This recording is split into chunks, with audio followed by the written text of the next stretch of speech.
Hello students, किसी ने ठीक ही कहा है, कुछ कर दिखाओ ऐसा कि दुनिया करना चाहे आपके जैसा। अगला जो हमारा चैप्टर है उसका यही मतलब है, हाइड्रोजन। अब आप बोलोगे हाइड्रोजन में ऐसी क्या बात है जो दुनिया चाहती है ऐसा? देखो, हाइड्रोजन एक ऐसा एलिमेंट है, आपने पढ़ा होगा पीरियोडिक टेबल के अंदर। हाइड्रोजन एक ऐसा एलिमेंट है जिसकी पीरियोडिक टेबल के अंदर कोई पोजीशन फिक्स नहीं है, इसको पोजीशन नहीं मिल रही है। उसके बावजूद जब भी हम पढ़ते हैं हाइड्रोकार्बन, ऑर्गेनिक केमिस्ट्री, हाइड्रोजन खूब आता है। और वाटर की बात करते हैं हम, H2O, बिना हाइड्रोजन के वाटर बन सकता है? नहीं बन सकता है। तो ऐसा है जिसको किसी पीरियोडिक टेबल में पोजीशन नहीं मिली, जिसकी सर्टेन पोजीशन नहीं हुई, उसके बावजूद इसकी इंपॉर्टेंस कम नहीं हुई। इट मींस लाइफ के अंदर भी अगर आपको कहीं पे इंपॉर्टेंस मिलती है चाहे नहीं मिलती है, आपकी नजर में आपके लिए इंपॉर्टेंस होनी चाहिए, और वो होगी सिर्फ और सिर्फ आपके नॉलेज से, आपके काम से।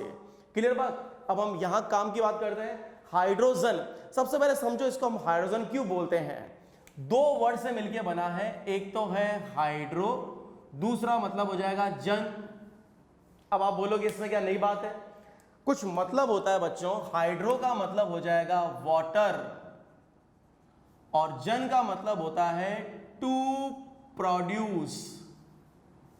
क्लियर? हेलोजन, सॉल्ट को प्रोड्यूस करने वाले।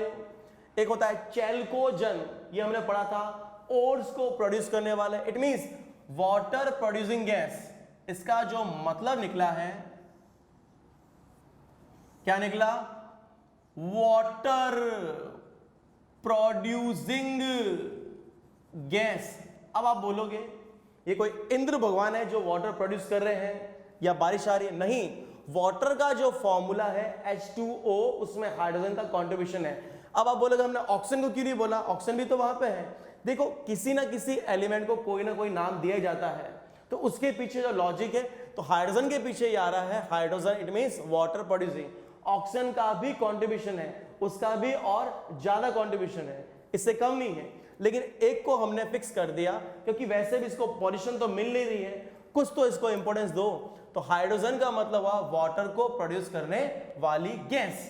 अब हम लेते हैं H2 प्लस O2, इन दोनों के कॉम्बिनेशन से बन रहा है बच्चों क्या? वाटर। अब मोल की अगर मैं बात करूं, मोल की अगर मैं बात करूं यहां पर, तो आपको मालूम चल जाएगा कि 2 मोल आ रहे हैं हाइड्रोजन के, 1 मोल आ रहा है किसका? ऑक्सीजन का। ये कोई लॉजिक नहीं है, ये मैं आपको ये बता रहा हूं। तो ज्यादा मोल किसके हैं? हाइड्रोजन के, इसलिए हमने यहां पे लिखा है क्या? Water producing gas. अगर मैं यहां पे इसका 1 मोल लिखता तो ये मुझे लिखना पड़ता हाफ O2। क्लियर? तो हम बोल रहे हैं water producing gas, it means what? The hydrogen. अब हम बात करते हैं इसकी position in periodic table. Periodic table, hydrogen एक ऐसा एलिमेंट है जिसका पीरियोडिक टेबल में सबसे ज्यादा एक्सप्लॉइटेशन हुआ है। बेचारों को जगह ही नहीं मिल रही वहां पे। पहले बोला आपको रखेंगे एल्किली मेटल्स के साथ में, खुश हो गया। फिर बोला आपकी प्रॉपर्टी मैच नहीं कर रही है, आपको रखेंगे हम हेलोजेंस के साथ में। सोचा एडजस्ट कर लेते हैं, एक जगह नहीं दूसरी जगह तो मिली, फिर वहां से भी हटा दिया। कितना नाइंसाफ हुई है हाइड्रोजन के साथ में।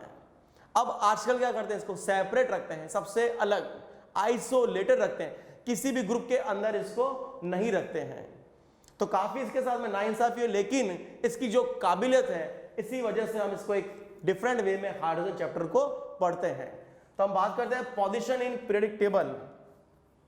तो लिख देता हूं, ये है कौन सी? अनसर्टेन है। मेंडलीव के टाइम में भी अनसर्टेन थी, आज भी अनसर्टेन है, इसको पोजीशन नहीं मिली है वो जिसका ये हकदार था, फिर भी ये चल रहा है। और आपको मालूम है, यूनिवर्स की हम बात करें, यूनिवर्स के अंदर सबसे ज्यादा मोस्ट अबंडेंट एलिमेंट है यूनिवर्स का। ये हम अर्थ की बात नहीं कर रहे हैं, यूनिवर्स की बात कर रहे हैं, क्योंकि सन की जो सोलर एनर्जी है वो हाइड्रोजन के कारण है।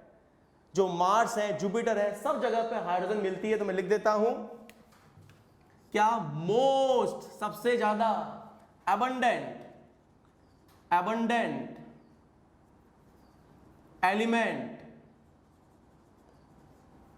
Element of universe. देखो अगर आप इसको पीरियोडिक टेबल में पोजीशन नहीं दोगे कोई फर्क नहीं पड़ेगा, यूनिवर्स के अंदर सबसे ज्यादा आएगा, इसको कोई फर्क नहीं पड़ता। इसने अपनी एक अलग पहचान बना ली है, किसने? हाइड्रोजन ने। लेकिन अगर हम कंपेयर करेंगे कि इसकी पोजीशन कहां कहां पे इसके साथ में नाइंसाफी हुई है, तो सबसे पहले रिजेंबल करेंगे इसको एल्केली मेटल के साथ में, एल्केली मेटल्स के साथ में। दूसरा कहां कंपेयर करेंगे हम इसको? हैलोजन के साथ में। क्लियर बात? दो से कंपेयर कर रहे हैं, हालांकि दोनों के साथ नहीं रखते हैं, इसकी भी तो कहानी पढ़ ले हम, क्या क्या बोला गया था। तो एल्केली मेटल से सिमिलरिटी की बात करते हैं पहले तो, सिमिलैरिटी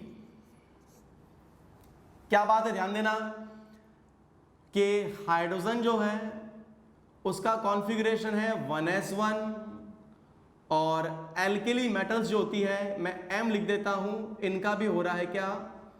NS1। एक तो कॉन्फ़िगरेशन हो गया, सेम आ रहा है, first point electronic configuration. Clear बात? नेक्स्ट, हाइड्रोजन से भी बनता है क्या? H+ और इन मेटल से भी बनता है M+। इट मींस मोनो का मतलब क्या लूंगा? मोनो मतलब एक मोनो पॉजिटिव आयन, तो +1 इससे बना, इससे बना, अच्छी बात है। कॉन्फ़िगरेशन सेम आ गया, दोनों से मोनो पॉजिटिव भी बन गया, ये भी अच्छी बात है। क्लियर? लेकिन हम बात करते हैं कि क्या डिससिमिलरिटीज है, डिससिमिलैरिटी, ऐसी क्या बात है जो मैच नहीं कर रही है? क्लियर बात? पहली बात, हाइड्रोजन जो है वो है डाईएटॉमिक, जबकि ये मेटल्स जो होती है हम उसको बोलेंगे क्या? Mono atomic. इट मींस अगर हम हाइड्रोजन का फॉर्मूला लिखेंगे तो H2 लिखेंगे, H नहीं लिखेंगे, जबकि Na सोडियम Na लिख दिया, Li मतलब लिथियम लिख दिया। एक और खास बात, हाइड्रोजन क्या है बच्चों? नॉन मेटल, जबकि किससे कंपेयर कर रहे हैं? एल्केली मेटल्स जो होती है, ऑब्वियस है ये क्या हो गई? मेटल। तो कैसे मैच करें, कैसे साथ में रखें इसको? क्लियर बात? एक और खास बात, हाइड्रोजन जो बनाती है मतलब कोवैलेंट कंपाउंड, और एल्केली मेटल से बनते हैं बच्चों क्या? Ionic compound. नेक्स्ट, एक और बात, आईपी की बात कर रहे हैं तो हाइड्रोजन की बहुत ज्यादा होती है एल्केली मेटल के कंपैरिजन में। नेक्स्ट, एक और बात कि हाइड्रोजन से बन रहा है H-, it means hydride, negative वाला ये बना रहा है, लेकिन एल्केली मेटल हमेशा बनाती ऑलवेज पॉजिटिव चार्ज्ड आयन, वो भी कैसा? ऑलवेज। तो एक दो बात है इसकी जो सेम मैच कर रही है, लेकिन हर बार मैच करे ये जरूरी नहीं है, तो कुछ कुछ सिमिलरिटी है। कॉन्फ़िगरेशन सबसे बड़ी बात है, उसके बाद में क्या आ गया यहाँ पे? मोनो पॉजिटिव चार्ज्ड आयन का बनना। हालांकि मैं ये भी बता दूं आपको कि H+ जो होता है कभी भी अलोन नहीं रहता है, ये हमेशा, लिख देता हूं H+, always associated with other group, H+ जो होगा किसी ना किसी के साथ में एसोसिएटेड ही रहेगा। तो ये एल्केली मेटल से कंपैरिजन किया, साथ में रखने की सिर्फ दो वजह, कम वजह, और इससे दूर जाने की, इसके साथ में नहीं रखने की वजहों का भंडार पड़ा यहां पे, इसलिए इसके साथ में नहीं रखा। देखो नेक्स्ट हम कंपैरिजन कर रहे हैं किसके साथ में? हैलोजन के साथ में। सबसे पहले तो मैं बात करता हूं सिमिलैरिटी। क्या? हाइड्रोजन जो है वो है नॉन मेटल, और हैलोजन को मैं लिख रहा हूं X, वो भी क्या है? Non metal. दोनों की जोड़ी बन गई, अच्छी बात है। नेक्स्ट, H2 भी क्या है? डाईएटॉमिक, क्या है? गैस। और हैलोजन भी जो होती है ये भी डाईएटॉमिक होगी। हालांकि गैस की बात इसलिए नहीं क्योंकि हैलोजन में फ्लोरीन क्लोरीन गैस है, ब्रोमीन लिक्विड है, जबकि आयोडीन सॉलिड है। तो गैस वाला टॉपिक मैंने हटा दिया, डाईएटॉमिक की बात ही कर लेते हैं। नॉन मेटल सही बात है, ये भी। एक और खास बात है कि hydrogen requires 1 electron to to get stable configuration like inert gases. Inert gas उसमें भी कौन होती है? हीलियम। तो हीलियम जैसा कॉन्फ़िगरेशन इसको मिलेगा जब ये क्या करेगी, एक इलेक्ट्रॉन लेगी। सेम ऐसा हेलोजन के साथ में भी हो रहा है। हेलोजन में क्या है? NH2NP5 है, gets 1 electron to make inert gas configuration. तो दोनों में कुछ सिमिलरिटी आ रही है बच्चों। ये सिमिलरिटी यहां आई 1, ये आ गई यहां पे 2, ये भी आ गई यहां पे 3। दोनों नॉन मेटल है, डाई एटॉमिक है, ये भी है। एक और खास बात, बोथ फॉर्म दोनों बना रही है क्या? क्या बना रही है? Covalent compound. हालांकि ये जनरली की बात कर रहे हैं, जनरली की बात कर रहे हैं। क्लियर? लेकिन काफी हो गई सिमिलरिटी। अब हम बात करते हैं डिससिमिलरिटी की। डिससिमिलरिटी क्या ऐसी बात है जो हाइड्रोजन और हैलोजन की मैच नहीं कर रही है, जिसकी वजह से हम क्या कर रहे हैं, इसको सेपरेट रख रहे हैं हैलोजन के साथ, उनके साथ में भी इसको जगह नहीं मिल रही है। सबसे इंपॉर्टेंट बात, हाइड्रोजन की आईपी जो होती है, आईपी वो होती है भाई वेरी हाई। क्लियर? एक और बात, हाइड्रोजन की हम बात कर रहे हैं, और एक और इलेक्ट्रॉन एफिनिटी जो होती है वो होती है काफी लेस होती है, जबकि हाइड्रोजन की इलेक्ट्रॉन एफिनिटी जो होती है मोर होती है। इट मींस हाइड्रोजन एक इलेक्ट्रॉन लेकर के हाइड्राइड बना है, इसकी कम चांसेस है, कम टेंडेंसी है, जबकि हैलोजन से हैलाइड इजीली बनता है। एक और खास बात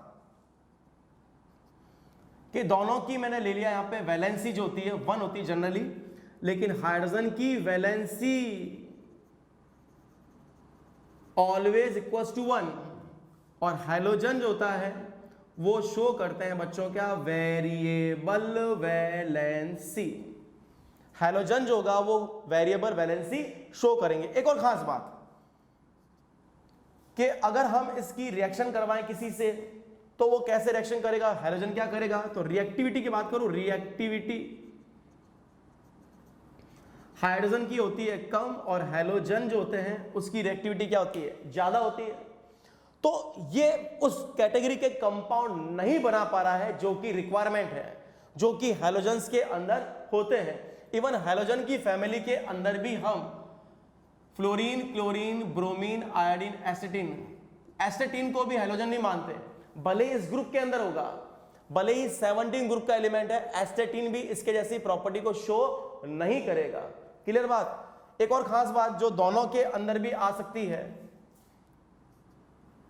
hydrogen is not having neutron while all halogens have what? Neutron होता है। हाइड्रोजन में न्यूट्रॉन भी नहीं होता है। तो ये इसकी खास बात होती है, लिख लो।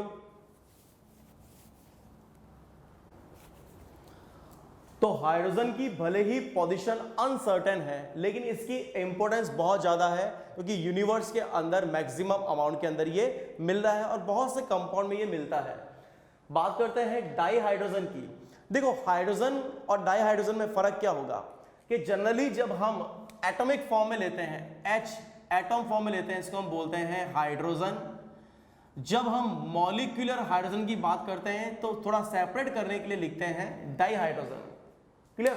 जैसे O it means oxygen, O2 का मतलब डाई ऑक्सीजन भी बोल सकते हैं। सेम वैसे ही अब देखो अकरेंस की बात हो रही है, कहां पर मिलेगा? आपको मालूम होना चाहिए कि यूनिवर्स के अंदर हमने बोला हुआ है कि ये हो जाता है क्या? Most abundant element. It mean जो सारे के सारे प्लेनेट हैं, जो भी पूरा का पूरा यूनिवर्स है, उसमें मैक्सिमम अमाउंट किसका है? उसको बनाने में सबसे ज्यादा योगदान, कंट्रीब्यूशन किसका है? हाइड्रोजन का। और वो भी कितना? 70%। 1-2% नहीं, 70% पूरे यूनिवर्स का किस एलिमेंट से मिलके बना है? हाइड्रोजन। जनरल नॉलेज का भी ये शानदार क्वेश्चन हो सकता है स्टूडेंट। क्लियर बात? इसलिए हाइड्रोजन की एक अलग इंपॉर्टेंस है, इसको हम एक सेपरेटली पढ़ रहे हैं। और हाइड्रोजन बहुत से कंपाउंड के अंदर होगा। अगर आप पढ़ोगे ऑर्गेनिक केमिस्ट्री, कार्बन की वैलेंसी को आप हर बार हाइड्रोजन से ही बैलेंस करोगे। हाइड्रोकार्बन, पेट्रोल, डीजल, केरोसिन, ये इनमें हाइड्रोजन होता है। क्लियर? यहां ध्यान दे रहे हैं कि प्रेजेंट इन यूनिवर्स की बात होगी तो ये सन में होगा, जुपिटर में होगा। ये टीवीएस जुपिटर में नहीं बात नहीं कर रहे हम, जुपिटर का मतलब हो गया प्लेनेट की बात कर रहे हैं। सैटर्न ये भी एक तरह का प्लेनेट है यहाँ पे। क्लियर बात? अब हम अर्थ पर आ रहे हैं। इन सारे प्लेनेट से होते हुए हम अर्थ पर लैंडिंग कर रहे हैं। अर्थ के बारे में जानते हैं, सिर्फ मिलता है हाइड्रोजन का 1%। अर्थ पर ही इसका रेस्पेक्ट नहीं है क्योंकि ये कम अमाउंट में है। जो जितना ज्यादा होगा उतना ही उसका रेस्पेक्ट होगा। बाकी यूनिवर्स वाले इसके बहुत ज्यादा रेस्पेक्ट करते हैं क्योंकि यूनिवर्स को 70% बनाने के अंदर इसका ही कंट्रीब्यूशन है। क्लियर? अब फ्री स्टेट के अंदर ये अर्थ के अंदर मिलेगा, ट्रेसेस के अंदर मतलब बहुत बहुत बहुत कम मिलेगा। जहां कंबाइंड स्टेट की बात है, water, H2O, acid, HCl, HBr, हर एक के अंदर हाइड्रोजन है। Bases NaOH, KOH, hydrocarbon fuel जो होते हैं like petroleum, diesel, kerosene, CNG, LPG, कुछ भी लिख सकते हो आप इसके अंदर। केरोसिन, पेट्रोल, डीजल, इसके अलावा हम ले सकते हैं किसमें, CNG के अंदर मीथेन है, LPG liquefied petroleum gas, butane है। तो इन सभी के अंदर कौन होता है? हाइड्रोजन होता है। H2S गैस होती है एटमॉस्फेयर के अंदर। अमोनिया भी एक शानदार गैस है, कॉमन गैस है। तो हाइड्रोजन यहां मिलेगा। अभी तक हम पढ़ रहे हैं इसका इंट्रोडक्शन। देखो स्टूडेंट, कोई भी एलिमेंट होता है वो डिफरेंट फॉर्म में मिल सकता है आपको। वो उसके एलोट्रॉप भी हो सकते हैं या हो सकते हैं आइसोटॉप्स। आइसोटॉप्स का मतलब क्या हुआ? एक ही एलिमेंट की डिफरेंट तरह की फॉर्म होगी जिसके क्या होंगे, मासेस डिफरेंट होंगे। और मास डिफरेंट क्यों है? क्योंकि उसमें नंबर ऑफ न्यूट्रॉन क्या होंगे, डिफरेंट होंगे। तो 3 तरह के इसके आइसोटॉप है, आपकी स्क्रीन पर दिख रहे होंगे आपको। सबसे पहले हम बात करते हैं प्रोटियम। वो प्रोटियम क्या है? वास्तव में हाइड्रोजन ही है। क्लियर? और नेक्स्ट है ड्यूटेरियम। इसको भी हम रिप्रेजेंट करते हैं D4 ड्यूटेरियम। और ट्राइटियम का मतलब होगा T4 ट्राइटियम। ये इसके सिंबल है। आपने पढ़ा होगा H2O को हम बोलेंगे क्या? वाटर। और D2O को हम बोलेंगे बच्चों क्या? Heavy water. It means H का मतलब तो हो जाएगा हाइड्रोजन और D का मतलब हो जाएगा क्या? Heavy hydrogen. हैवी, मास ज्यादा है। कैसे? प्रोटॉन सब में 111 होगा, इलेक्ट्रॉन भी सब में 111 होगा, न्यूट्रॉन सब में 111 नहीं होगा। क्या होगा? 0 1 2। इट मींस आप जान गए होंगे रिलेटिव मास क्या आ रहा है इसके अंदर, 1 आएगा। मास क्या आएगा? देखो, प्रोटॉन प्लस न्यूट्रॉन को हम बोलते हैं मास, इनके सम को। तो कितना बन जाएगा यहां पर? 2। और यहां पर प्रोटॉन और न्यूट्रॉन की वैल्यू आ रही है आपके पास में 3। हालांकि ये 1 होकर के 1.008 होता है, ये 2 भी है 2.014, लेकिन हम इसको 2 ही कंसिडर करते हैं, अप्रोक्सीमेटली 2 के इक्वल ही है। तो ये मास आ गए इनके।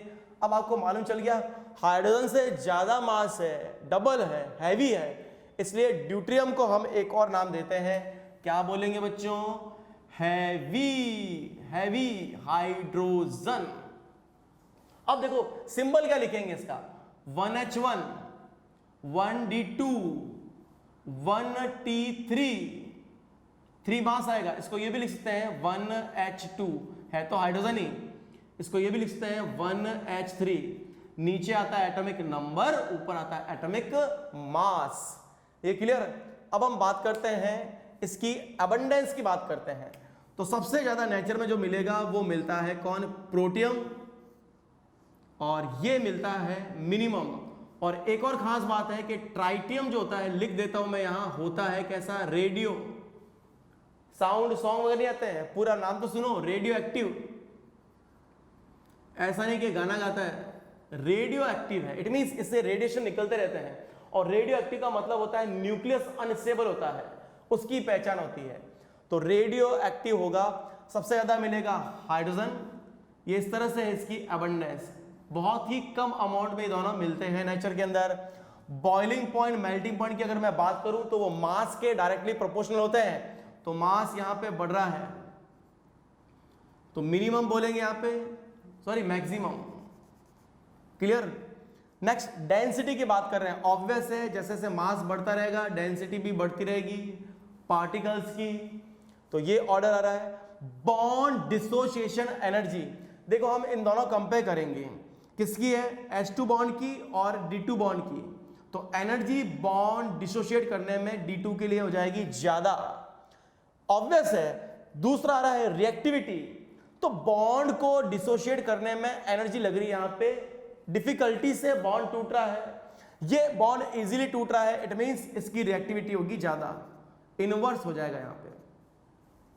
इसको हम क्यों नहीं ले रहे हैं, क्योंकि इसका रेडियो चल पड़ा है, रेडियो एक्टिव है। रेडियो एक्टिव ज्यादातर रिएक्शन वगैरह नहीं करते, अनस्टेबल होते हैं।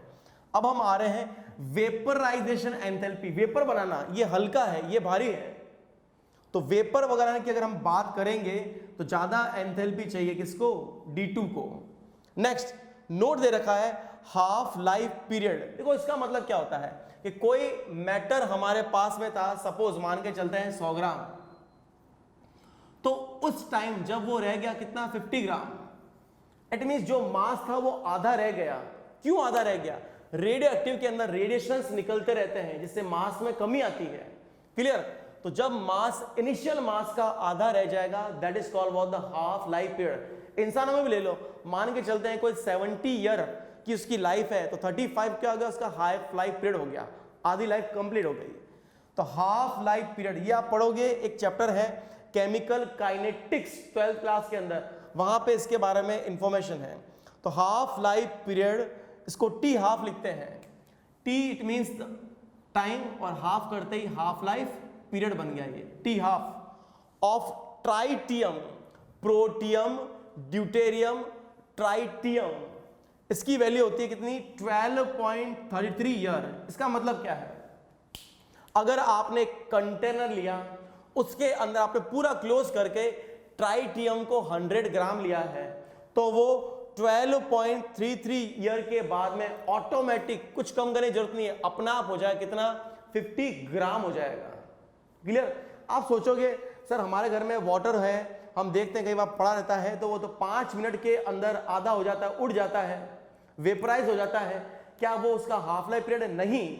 हम बात कर रहे हैं कि इसको पूरा क्लोज कर दिया, फिर भी रेडिएशन से उसका अमाउंट का डिके होता है, तो वो मैटर की बात अलग है। ओपन के अंदर ये तो हम किसी को हीट कर रहे हैं, तो जो वेपर बन रही है, क्या हर एक का हम हाफ लाइफ पीरियड लेंगे, नहीं, वो रेडियो एक्टिव के लिए ही स्पेसिफाइड होता है। एक और बात कि ये कौन से पार्टिकल्स को एमिट कर रहा है, तो बहुत शानदार बात दे रखी है, बीटा पार्टिकल। ये एक इंफॉर्मेशन तौर पे है, जनरली ये क्वेश्चन नहीं बनते हैं, फिर भी अगर प्रोबेबिलिटी है, क्योंकि बुक्स में दे रखा है, इंफॉर्मेशन भी है और बहुत इजी है, इसलिए आपको करवाया गया। क्लियर, कॉपी कर लो इसको।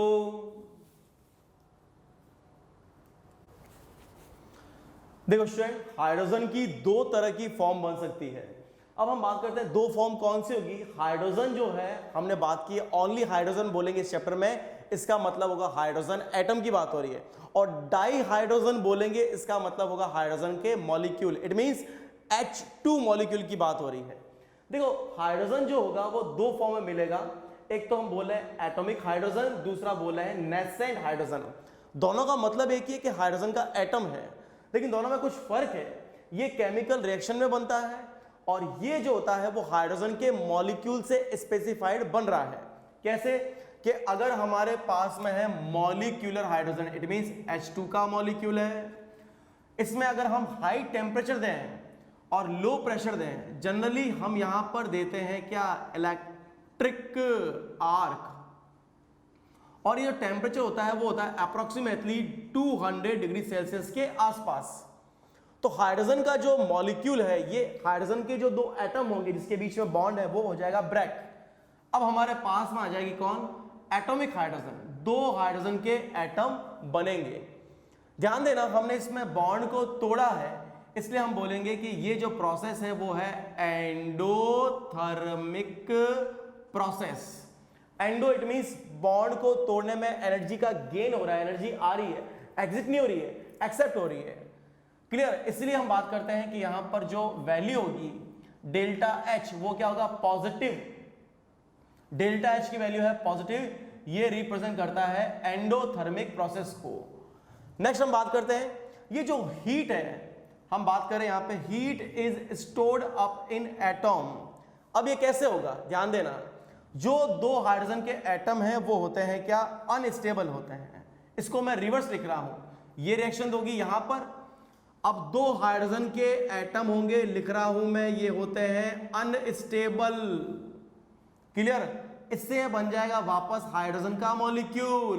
तो जो एंडोथर्मिक के अंदर हमने हीट ली थी, कितनी ली थी, 104.5, ये हो जाएगा अब प्रोसेस कैसा, एक्सोथर्मिक। और अब जो हीट निकलेगी वो जाएगी -104.5 किलो कैलोरी। अब ये जो एटॉमिक हाइड्रोजन बनती है, कंबाइन होती है, एग्जिट होती है हीट, इसकी जो वैल्यू होती है, टेम्परेचर प्रोड्यूस करती है कितना, अप्रोक्सीमेटली 4000 केल्विन। ये हाइड्रोजन जो है एटॉमिक फॉर्म से कंबाइन हो रहे हैं और टेम्परेचर आ रहा है 4000 केल्विन। डायमंड भी पिघल जाएगा। तो बहुत ज्यादा इसमें हीट होती है, इसलिए हाइड्रोजन को हम एज अ फ्यूल भी यूज कर सकते हैं, लेकिन इसका यूज अभी लिमिटेड है। इस चैप्टर में हम आगे और लास्ट में पढ़ेंगे कि हाइड्रोजन को हम फ्यूल में कैसे यूज कर सकते हैं। और आपने नाम सुना होगा सीएनजी। सीएनजी के अंदर अप्रोक्सीमेटली 5% हम मिलाते हैं हाइड्रोजन, क्योंकि ये बहुत ज्यादा हीट को प्रोड्यूस कर रहा है। छोटी क्लास में हमने पढ़ा होगा कि ऐसा फ्यूल जिसकी कैलोरीफिक वैल्यू ज्यादा हो, अच्छा फ्यूल होता है। सबसे ज्यादा, चाहे तो आप नोटिस कर लें, मैक्सिमम कैलोरीफिक वैल्यू होती है, वो होती है हाइड्रोजन की। आपने नाम सुना होगा हाइड्रोजन बॉम्ब। क्लियर? तो हाइड्रोजन बॉम्ब जो होता है वो यही कॉन्सेप्ट है कि मॉलिक्यूल से बना हाइड्रोजन का एटम, एटम से बन गया वापस मॉलिक्यूल। तो जो एनर्जी एग्जिट हो रही है वो बहुत ज्यादा है, मैक्सिमम है, वेरी वेरी हाई। तो ये इसका यूज होता है। कहां पे यूज होगा इसका, कि एटॉमिक हाइड्रोजन जो प्रोड्यूस हुई है जब स्ट्राइक करती है मेटेलिक सरफेस पे, तब क्या होता है, हाई एनर्जी प्रोड्यूस होगी। नेक्स्ट, एटॉमिक हाइड्रोजन जो होगी अनस्टेबल होगी, वापस क्या होंगे, देयरफॉर एटम रिकंबाइन, फिर से जुड़ जाएंगे to form molecular hydrogen with evolution of large amount of heat. कितना अमाउंट, टेम्परेचर प्रोड्यूस हुआ है 4000 kelvin, very very very high.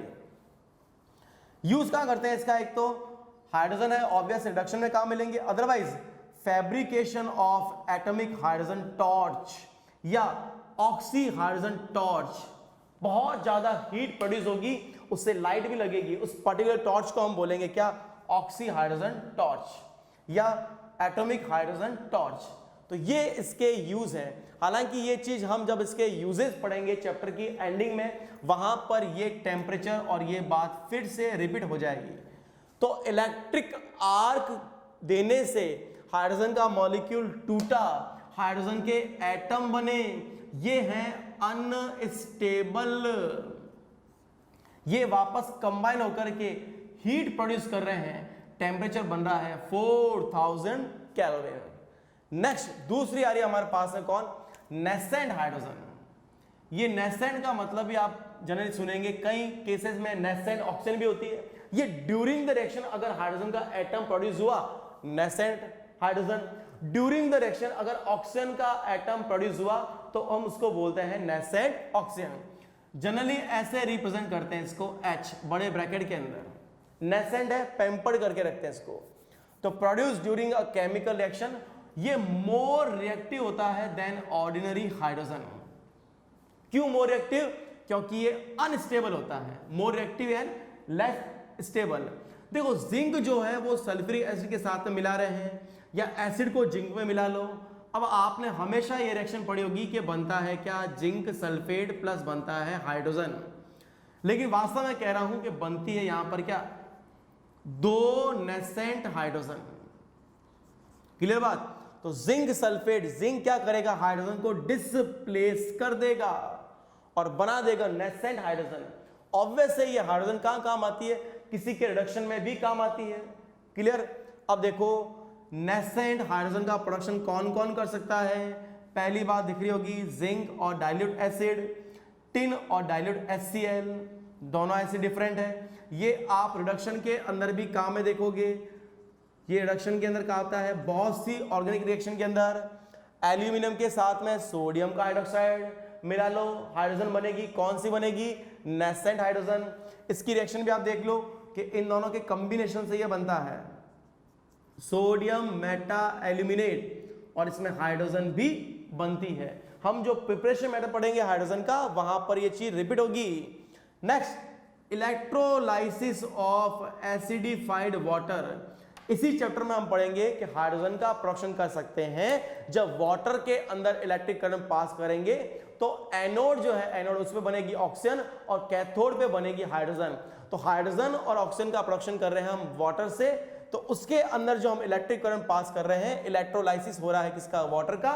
लेकिन प्योर वाटर का होता नहीं है, कुछ अमाउंट में उसमें हम मिलाएंगे एसिड, बेस या सॉल्ट, लेकिन एसिड मिलाएंगे उस केस में प्रोड्यूस होगी कौन? Nascent hydrogen. तो ये नॉर्मल सी इंफॉर्मेशन है हाइड्रोजन के बारे में, कॉपी कर लो स्टूडेंट। अब हम क्या करेंगे? हाइड्रोजन का प्रिपरेशन करेंगे। तो preparation method of di hydrogen. अब आप बोलोगे 70% हाइड्रोजन है, फिर हम इसको क्यों बनाएं, क्या जरूरत पड़ी है? देखो 70% पूरे यूनिवर्स के अंदर है, जहां तक बात है अर्थ की उसमें ओनली 1% है। क्लियर? उसमें भी वो कंबाइंड स्टेट में है, बहुत ही ट्रेसेस के अंदर मिल रही है ये H2 फॉर्म के अंदर। अब हम कई दूसरे यूनिवर्स में भटकते तो फिरेंगे नहीं हाइड्रोजन को बनाने के लिए, तो कुछ हमारे पास में टेक्निक है जिससे हम बना सकते हैं हाइड्रोजन को, और बहुत ही सिंपल है। सबसे पहले बात करेंगे कि लेबोरेटरी में कैसे बनाएंगे। तो बहुत ही सिंपल बात है कि मेटल में मिला दो आप वाटर। वाटर कितना ही इजीली मिलता है, 75% approximately surface of earth is covered with water. Pacific, Indo ocean, बहुत जगह पे वाटर खूब मिलता है, तो वहां पे हालांकि फ्रेश वाटर नहीं मिलता है, ये बात अलग है। तो मेटल प्लस वाटर कर लेंगे। अब ध्यान देना, अगर कोई एक्टिव मेटल है like sodium and the potassium, वो डायरेक्ट रिएक्शन करेगी, और वो भी कहां पे? रूम टेम्परेचर पे। विग्रस रिएक्शन होती है, अगर आपने पानी के अंदर सोडियम का पीस मिला दिया, काफी विग्रस रिएक्शन होती है, काफी सनसनाहट के साथ में रिएक्शन होती है इसकी, बहुत ही अग्रेसिव रिएक्शन होती है इसकी। तो हम बात करेंगे सोडियम की, प्लस सिर्फ मिला रहे हैं हम इसमें HOH वाटर। देखो क्या बनेगा, बहुत ही सिंपल है। सोडियम की टेंडेंसी है कि इलेक्ट्रॉन रिमूव करके बनाएगा कैटायन, ऑब्वियस है वाटर से इसको क्या मिलेगा? Anion OH। तो सिंपल सी बात हो गई कि बन जाएगा इसमें sodium hydroxide plus H2 remove हो जाएगी। तो हाइड्रोजन का प्रिपरेशन हुआ, सोडियम या पोटेशियम एक्टिव मेटल की वाटर से रिएक्शन, वो भी कहां पे? रूम टेम्परेचर पे। कोई भी एक्स्ट्रा टेम्परेचर देने की जरूरत नहीं, कोई हॉट वाटर कोल्ड वाटर नहीं, ओनली वाटर होना चाहिए हमारे पास में। क्लियर? लेकिन जो लेस रिएक्टिव होती है, रिएक्टिविटी कम है, रिएक्शन कर नहीं रही है, ऑब्वियस है वहां पर हम क्या मिलाएंगे? टेम्परेचर देंगे, हीटिंग करेंगे। तो क्या हो जाएगा?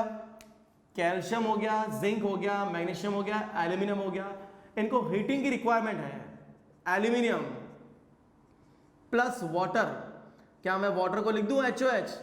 तो एल्यूमिनियम से बन जाएगा यहां पर क्या? एल्यूमिनियम का हाइड्रोक्साइड।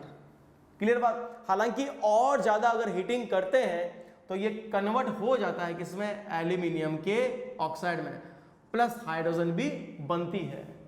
क्लियर बात? तो एल्यूमिनियम से बन जाएगा हाइड्रोक्साइड, तो हाइड्रोजन हर जगह पे रिमूव होगी। Next, action of metal. कैसा एक्शन है? With acid. ये मेटल है हमारे पास में, या तो आयरन या जिंक ले लो। देखो जिंक हमने अभी अभी लिया था, H2SO4 से रिएक्शन है। ध्यान देना, ये क्या होना चाहिए? एक्वस होना चाहिए। इट मीन्स ये होना चाहिए डाइल्यूट होना चाहिए, कॉन्सेंट्रेटेड काम में नहीं आना चाहिए। एक्वस ज्यादा होना चाहिए, इट मीन्स डाइल्यूट होना चाहिए। ये आपने ले लिया यहाँ पे Fe प्लस HCl भी ले लिया आपने सपोज। क्लियर? एसिड के साथ में रिएक्शन करवा रहे हम, इसके साथ में हमारे पास में ये भी हो सकता है SN, it means what? The tin. तो क्या रिएक्शन होगी? जिंक डिस्प्लेस करेगा, बन जाएगा जिंक का सल्फेट प्लस हाइड्रोजन। आयरन भी क्या बनेगा? फेरस का क्लोराइड प्लस हाइड्रोजन। एक बहुत ही इंटरेस्टिंग क्वेश्चन है, फेरस क्लोराइड बना, फेरिक क्यों नहीं बना? वजह क्या है? इच्छा नहीं हो रही थी फेरिक की, क्योंकि हाइड्रोजन होती है प्रोड्यूस यहाँ पे, इसका नेचर होता है रिड्यूसिंग नेचर, ये फेरस को फेरिक में ऑक्सीडाइज होने नहीं देती है। ये भी आप पढ़ लोगे पी ब्लॉक के अंदर। नेक्स्ट, अदरवाइज चाहो तो नोट कर लो, why ferrous chloride is form not ferric chloride, because hydrogen is formed which is having what the reducing nature, because of that it is not further oxidizing iron ferrous into ferric। देखो यहां पर pure zinc को हम उपयोग में use में नहीं लेंगे बच्चों इस रिएक्शन के अंदर। एक और बात, अगर हमने डाइल्यूट की जगह पे कॉन्सेंट्रेटेड ले लिया, कौन सा? सल्फ्यूरिक एसिड, तो मामला नहीं सेट होगा, क्योंकि it is not used as it oxidise hydrogen and produce SO2। तो हाइड्रोजन जो होगी उसको ऑक्सीडाइज कर देगी वाटर के अंदर, और वो SO2 का प्रोडक्शन भी कर लेगी। कौन? Sulphuric acid. ऐसा क्यों? क्योंकि सल्फ्यूरिक एसिड जो है उसमें सल्फर के पास में चार्ज है प्लस का 6, अगर दूसरे का ऑक्सीडेशन करेगी इट मींस खुद का हो जाएगा क्या? रिडक्शन। क्लियर? खुद हो जाएगी रिड्यूस, तो SO2 को प्रोड्यूस करेगी, बची हुई ऑक्सीजन क्या करेगी? हाइड्रोजन को H2O में ऑक्सीडाइज कर देगी। ये बात है। तो reaction of metal with bases, acid के साथ में भी बेस के साथ में भी मेटल रिएक्शन कर सकती है। ध्यान दो, हमने बेस ले रहे हैं, सबसे कॉमन कौन सा? Sodium hydroxide. बहुत ही सिंपल रिएक्शन हो रही है यहां पे, हाइड्रोजन बाहर निकल जाएगी, बन जाएगा hydrogen plus Na2ZnO2, sodium zincate बोलेंगे इसको बच्चों। कैसे? ये जिंक पे चार्ज होता है प्लस का 2, एक ऑक्सीजन पे -2, दो ऑक्सीजन -2, +2 +2 -2 कैंसल, Zn बन जाएगा O2 -2, तो ZnO2 पे है -2, सोडियम पे है +1, 2 इधर आएगा 1 उधर जाएगा, सोडियम जिंकेट आयन बोलेंगे इसको हम। सिमिलरली एल्यूमिनियम भी है यहां पर, एल्यूमिनियम की भी देखो रिएक्शन क्या होगी। एल्यूमिनियम ये एम्फोटेरिक नेचर का होता है, एसिड और बेस दोनों से रिएक्शन करेगा। एल्यूमिनियम होता है एम्फोटेरिक, एम्फोटेरिक पी ब्लॉक में आप पढ़ लोगे, एसिड और बेस दोनों से रिएक्शन करेगा, दोनों से ये हाइड्रोजन देता है। तो हम ले रहे हैं यहां पे कौन? NaOH। क्लियर? फॉर्मूला बनेगा NaAlO2, NaAlO2। क्या पढ़ेंगे हम इसको बच्चों? सोडियम, नाम है इसका मेटा एल्यूमिनेट। ये भी ऐसे ही बना है कि एक एल्यूमिनियम था +3, 2 ऑक्साइड आ गए इसके पास में, आपस में मिले तो बन गया AlO2, +3 और -4 टोटल चार्ज होकर के बना AlO2 -1, सोडियम के साथ में Na+1 बन गया ये सोडियम मेटा एल्यूमिनेट। अब हम देख रहे हैं यहाँ पे ऑक्सीजन 2 आ रही है, क्या करो? इसको भी आप कर लो, 2 कर लो, इधर भी कर लो 2। क्लियर? यहां पर हम ले रहे हैं, यहां पर ये लेना पड़ेगा हमें। क्लियर? ऑक्सीजन तो बढ़ती जा रही है, बढ़ती जा रही है, बढ़ती जा रही है, अब इसको हम बैलेंस कैसे करें? क्लियर? तो क्या ये NaOH सॉलिड फॉर्म में होगा? नहीं होगा। किस फॉर्म में होगा? एक्वस फॉर्म में। तो मुझे वाटर का फॉर्मूला भी यहां पर लिखना पड़ेगा। ठीक है? तो अगर मैं वाटर लिखता हूं तो देखो सारी प्रॉब्लम सॉल्व हो जाएगी, क्योंकि NaOH वास्तव में क्या है? सॉलिड। वाटर मिलेगा इसमें, वाटर का भी कंट्रीब्यूशन है। ध्यान दो, देखो क्या हो रहा है, एल्यूमिनियम, ये भी एल्यूमिनियम, सोडियम, यहां पर भी सोडियम आ रहा है हमारे पास में, ऑक्सीजन हमारे पास में 2 मिल गई है। क्लियर? यहां पे H और H2 मिलकर क्या बना रहे हैं? हाइड्रोजन। क्लियर? गैस बन गई यहां पे। अब हम आ रहे हैं इलेक्ट्रोलाइसिस ऑफ वाटर। ध्यान दे देना, प्योर वाटर जब होगा, डिस्टिल वाटर जब होगा, उसके अंदर इलेक्ट्रोलाइसिस का प्रोसेस नहीं होगा। क्यों ऐसा बच्चों? बहुत ही शानदार प्रॉपर्टी है वाटर की। ये जो होता है प्योर वाटर होता है insulator of current, electric current उसमें पास होगा ही नहीं। तो अगर कोई इंसान प्योर वाटर के टब के अंदर बैठ जाए, उसमें करंट पास करें, क्या करंट पास होगा या नहीं होगा? बिल्कुल होगा। अब आप बोलोगे यहां अब मना करो, इंसान से क्या दुश्मनी है? बिकॉज ह्यूमन बींग्स जो होते हैं उनकी जो सेल्स होती है वहां पर दो तरह की स्पेशल ग्लैंड मिलती है। एक मिलती है सिबेशियस ग्लैंड, ठीक है, तो वो क्या करती है, उससे ऑयल आता है। और एक ग्लैंड होती है, इससे पर्सपिरेशन होता है, पसीना आता है। तो वहां से क्या होगा, उसमें सॉल्ट मिला होता है NaCl। हमारे पसीने के अंदर NaCl सॉल्ट भी होता है, तो वो सॉल्ट उस पानी के अंदर मिक्स हो जाएगा, वो वाटर सॉल्टी बन जाएगा, इसलिए उसमें करंट पास होता है। क्लियर? तो ये हम बात कर रहे हैं, प्योर में नहीं होगा तो हम क्या करेंगे, वाटर होना चाहिए इधर एसिडिफाइड या इसमें बेस मिला हुआ हो, तब इससे क्या बनेगा, हाइड्रोजन प्लस ऑक्सीजन बनेगी। क्लियर? तो अगर हम वाटर की बात करें तो हाइड्रोजन और ऑक्सीजन कैसे बनेगी, H+ बनते हैं, कहां जाएंगे, हाइड्रोजन आएगी कैथोड पे और ऑक्सीजन जो है वो बन जाए कहां पर, एनोड पे। कैसे होगा ये इलेक्ट्रोलाइसिस, यहां लिख रहा हूं रिएक्शन, वाटर से बना H+ OH-, कैथोड पे क्या गया, कौन गया, H+ गया, एनोड पे कौन गया, OH- गया। तो H+ से क्या बनेगा, H2, कैसे बन गया, OH से क्या बनेगा, ऑक्सीजन प्लस वाटर। अब ये कैसे बन रहा है बच्चों, OH पे माइनस से ये इलेक्ट्रॉन रिमूव करेगा, ये रिमूव इलेक्ट्रॉन H+ ले लेगा, तो बन गया यहाँ पे H2, कहाँ पे, कैथोड पे, और एनोड पे बन रहा है हमारे पास में O2। क्लियर? तो इलेक्ट्रोलाइसिस करेंगे, वाटर के अंदर करंट पास करेंगे तो बनेगा हाइड्रोजन प्लस ऑक्सीजन, दोनों बनेंगे। क्लियर बात? कॉपी कर लो इनको। लास्ट टेक्निक पढ़ेंगे हम आज की, वो है इंडस्ट्रियल प्रिपरेशन, मतलब ज्यादा अमाउंट के अंदर। फर्क क्या है, लैबोरेटरी के अंदर हम बनाते हैं कुछ स्मॉल अमाउंट में, इंडस्ट्री में बनाते हैं, जैसे हम घर का खाना बना रहे हैं और एक शादी का खाना होता है, घर में 5-10 लोग हो गए, शादी में 500, 1000, 2000 ज्यादा हो गया। तो इंडस्ट्रियल प्रिपरेशन में होता है ह्यूज अमाउंट में प्रोडक्शन करते हैं। क्लियर? तो इलेक्ट्रोलाइसिस ऑफ वाटर जो होगा इससे करेंगे, अभी अभी हमने लैब में भी किया था, ये भी कर सकते हैं इससे भी। तो सबसे पहले क्या होगा, ध्यान देना, इसमें प्लेटिनम जो होगा उसके इलेक्ट्रोड काम में लेंगे। वजह, प्लेटिनम जो होता है वो क्या होता है, इनर्ट मेटल। अगर आपने आयरन का इलेक्ट्रोड काम में ले लिया, जिंक ले लिया, एल्यूमिनियम ले लिया, तो वो वाटर से रिएक्शन कर लेगा, प्योर हाइड्रोजन नहीं बनेगी। क्लियर बात? तो हम बात करते हैं यहां पर क्या रिएक्शन होगी, वाटर में करंट पास किया, हो रहा है इलेक्ट्रोलाइसिस। क्या बनेगा वाटर से, H+ OH-। कौन कौन सी रिएक्शन है, देखो एनोड पे क्या होगा, सबसे पहले एनोड होता है पॉजिटिव टर्मिनल, उस पे कौन आएगा, OH-, क्या करेगा, इलेक्ट्रॉन रिमूव करके बना देगा OH+ इलेक्ट्रॉन। क्लियर?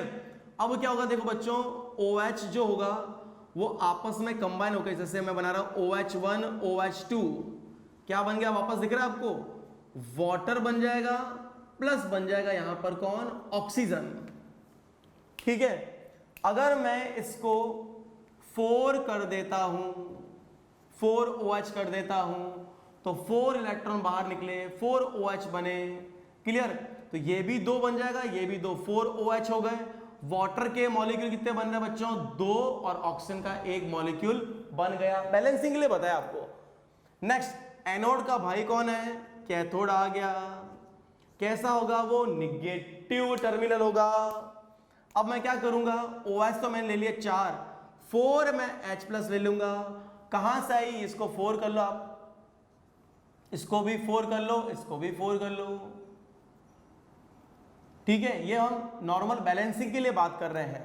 तो H+ जो है वो क्या करेगा, 4 रिमूव इलेक्ट्रॉन को ले लेगा और बन जाएगी हमारे पास में बच्चों क्या, 2H2। क्लियर बात? तो हम रिएक्शन को ओवरऑल फॉर्म में ये लिख सकते हैं, क्या लिख सकते हैं कि H2O जो है वाटर, उसमें हुआ है इलेक्ट्रोलाइसिस। इलेक्ट्रिक करंट पास किया तो लाइसिस मतलब ब्रेकिंग हो गई, हाइड्रोजन प्लस O2 बना, बैलेंस कर लिया हमने। ये 2 मोल से 2 मोल बनेगी और ऑक्सीजन बनेगी 1 मोल। तो ये नॉर्मल रिएक्शन हुई है। Next, high purity of hydrogen अगर आपको ऑब्टेन करनी हो, देखो मैं थ्योरेटिकल लिखा है, बेरियम हाइड्रोक्साइड होगा, उसमें निकल इलेक्ट्रोड की प्रेजेंस में आप एक्वस बेरियम हाइड्रोक्साइड में करंट पास कर लोगे। यहां पर भी अगर आप कर लोगे इलेक्ट्रोलाइसिस तो आपको हाइड्रोजन मिलेगी। थ्योरी की लाइन फॉर्म में ले लो आप। काम का मेथड ये है बच्चों, ये जो प्रोसेस है इसका नाम होता है क्या, डाउन प्रोसेस होता है। अब ये कितना डाउन है ध्यान देंगे इसमें। NaCl का सॉल्यूशन जिसको हम बोलेंगे ब्राइन, इसका करेंगे इलेक्ट्रोलाइसिस। क्या होगा, NaCl है प्लस वाटर भी है। कौन कौन से आयन बन गए, Na plus Cl minus H plus OH minus ion, 4 तरह के आयन बन गए। अब हम बात करेंगे कैथोड और एनोड की। तो एनोड पर एक ही रिएक्शन होगी, कौन आएगा, Cl माइनस, क्यों, एनोड है प्लस का, तो Cl माइनस जो होगा वो Cl2 गैस प्लस दे रहे हैं हमें इलेक्ट्रॉन। क्लियर। और कैथोड जो है, कैथोड उस पर क्या हो रहा है, H प्लस जो है वो रिमूव्ड इलेक्ट्रॉन को गेन करके बना रहे हैं H2। तो जो वेसल है जिसमें रिएक्शन हो रही है, कोई पॉट है जिसमें रिएक्शन हो रही है, तो वहां पर और बचा हुआ क्या रहेगा, Na प्लस OH माइनस। तो Na प्लस और OH माइनस कंबाइन होकर बना देंगे NaOH। अब सवाल ये उठता है कि H प्लस की जगह पर Na प्लस आकर के सोडियम मेटल क्यों नहीं बनी। क्लियर, क्योंकि अगर यहां पर Na प्लस आएगा, इलेक्ट्रॉन होगा तो बनेगा सोडियम मेटल, और एक्वस मीडियम के अंदर वापस सोडियम बना देगा NaOH प्लस हाइड्रोजन। तो आप इसको हाइड्रोजन फॉर्म में ही डायरेक्ट रिएक्शन लिखें कि कैथोड पर कौन सी गैस होती है जब ब्राइन का करते हैं इलेक्ट्रोलाइसिस, कैथोड पे है हाइड्रोजन और एनोड पे कौन है, क्लोरीन। तो हाइड्रोजन का प्रोडक्शन हो रहा है। ये क्या है, एक तरह का बाई प्रोडक्ट है, मेन हाइड्रोजन के लिए नहीं है।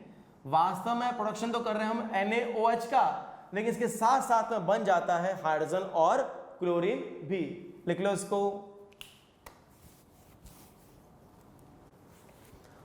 तो स्टूडेंट फाइनली आज हम इस टॉपिक को फिनिश कर रहे हैं, आज का लेक्चर फिनिश करते हैं। इंडस्ट्रियल प्रिपरेशन चल रहा है हमारे। अब नेक्स्ट हम ले रहे हैं स्टीम की हाइड्रोकार्बन की रिएक्शन हो रही है, स्टीम की हाइड्रोकार्बन से रिएक्शन हो रही है। तो स्टीम का मतलब क्या है, वाटर जो है, वाटर अगर हम इसको हीट करते हैं तो बनती है वेपर, भाप, that is also called what, the steam. Clear. तो हम सबसे पहले क्या करेंगे, हाइड्रोकार्बन लिया हमने, उसमें मिला दिया हमने steam, it means H2O gases form में है। हीट करेंगे निकल कैटलिस्ट की प्रेजेंस में, CO प्लस H2 बनेगी। कैसे रिएक्शन हो गई, हाइड्रोकार्बन है हमारे पास में मीथेन, ये हो गया कौन सा, इथेन। ये H2O क्या काम कर रहा है, स्टीम का। अब रिएक्शन बहुत ही सिंपल है बच्चों, ये रहा हाइड्रोजन, ये हाइड्रोजन, साथ में क्या बन रहा है, carbon monoxide, CO, carbon monoxide बन रहा है यहां पे। अब ध्यान देना, इस मिक्सचर को हम एक बहुत ही वेरी वेरी इंपॉर्टेंट नाम से जानते हैं। CO प्लस हाइड्रोजन दोनों के मिक्सचर को हम बोलते हैं वाटर गैस। इन दोनों के मिक्सचर क्या बोलेंगे हम, वाटर गैस, या क्या बोलेंगे, सिन गैस। सिन क्यों बोल रहे हैं, शॉर्ट फॉर्म है ये सिंथेटिक गैस का। तो अलग अलग नाम होते हैं।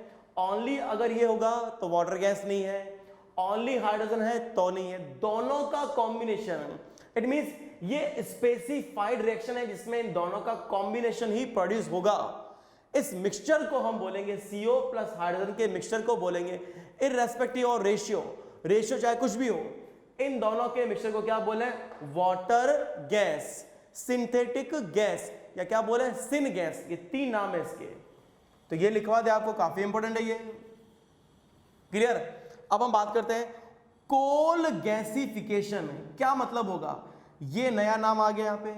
अगर हमने ले लिया है C, इट मींस कोल, इसकी रिएक्शन करा दी है स्टीम, तब जाकर के जो वाटर गैस बन रही है तो ये वाटर गैस ही, लेकिन बनाई है हमने इसको कोल से, इसका नाम हो जाएगा coal gasification, production of water gas from coal, syn gas from coal, synthetic gas from coal, coal से बन रही है गैस, तो कोल गैसिफिकेशन नाम आएगा।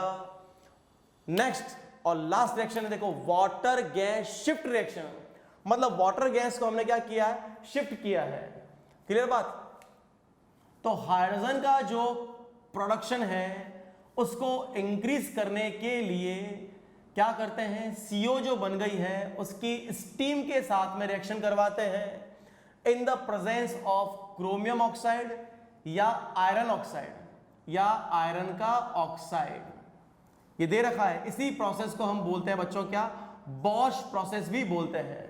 तो जो वाटर गैस है हमारे पास में कौन सी, CO प्लस H2। क्लियर बात? तो अगर हम क्या करवा रहे हैं, इसकी reaction increase by the reacting CO with steam, steam के अंदर क्या आएगा बच्चों, H2O। अब ध्यान देना, ओनली कार्बन था तो CO बनी, अगर हमारे पास में CO है तो ऑक्सीजन से कंबाइन होकर के बना देगा CO2 प्लस हाइड्रोजन, ये सारी के सारी क्या बन रही है, हाइड्रोजन। तो हाइड्रोजन का प्रोडक्शन क्या होता है बच्चों, ज्यादा होता है, यहाँ पे बॉश प्रोसेस नाम है। क्लियर? और इसको वाटर गैस शिफ्ट रिएक्शन भी बोलते हैं। क्या कर रहे, देखो इसमें बुक में दे रखा है ओनली हमने CO लिया है, किससे रिएक्शन करा दी हमने, इसकी स्टीम से, लेकिन यहां पे मैंने कंप्लीट ये वाटर गैस ले ली है, इतना सा ही फर्क है। Got it? Next CO plus O हम क्या बना रहे हैं, CO2 प्लस क्या बन रहा है, H2। तो बात दोनों ही सेम है, बुक के अंदर बॉश प्रोसेस नाम नहीं दे रखा है, बॉश प्रोसेस ये वास्तव में होता है। क्लियर? तो बच्चों आज हमने प्रिपरेशन कर लिया है ऐसे गैस का जिसकी कोई भी इंपॉर्टेंस नहीं है पीरियोडिक टेबल के अंदर, इट मींस हाइड्रोजन, लेकिन धीरे धीरे आपको मालूम चलेगा कि इंपॉर्टेंस तो इसकी ही है, बाकी किसी की नहीं है। ये पीरियोडिक टेबल बनाने वाले ही नाइंसाफी कर रहे हैं, बाकी ये बहुत ही अच्छा इंसान, मतलब अच्छा एलिमेंट है हाइड्रोजन। तो बच्चों हम नेक्स्ट इसकी फिजिकल और केमिकल प्रॉपर्टी को पढ़ेंगे नेक्स्ट लेक्चर के अंदर। Till then take care, good bye, thank you.